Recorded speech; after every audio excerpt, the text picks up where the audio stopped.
Hello there. Hey. So you're Dylan Avery, the famous... Avery. Avery, sorry. Close. So you're the famous guy who actually did Loose Change.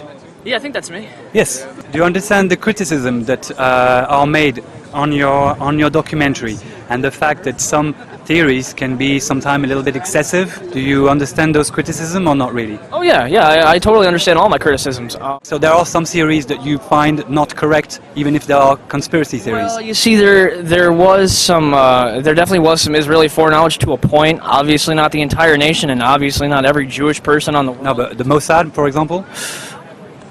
I think it's safe to say that the Mossad had a level of knowledge about what was going to happen. I mean, the fact that they were there filming the burning towers, I think that's pretty indicative. The fact that there was an Israeli company, an Israeli moving company that moved out of the Twin Towers, I think 2 weeks before the attacks, they had to terminate their lease. It cost them about 50 grand. One last question. What would be your thought on the fact that this inside job would throw in 2 planes in a building and then blow down the building? What's the point in blowing down a building when you already sent 2 planes in it? Because you couldn't blow up the building without the planes hitting. If the Twin Towers just collapsed at noon, I think people would be a little bit suspicious if they just blew up out of nowhere. They had to have the planes. It was a distractionary event.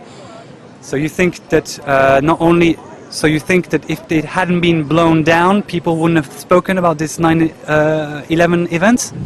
Well, if the buildings hadn't come down, we wouldn't have 9/11.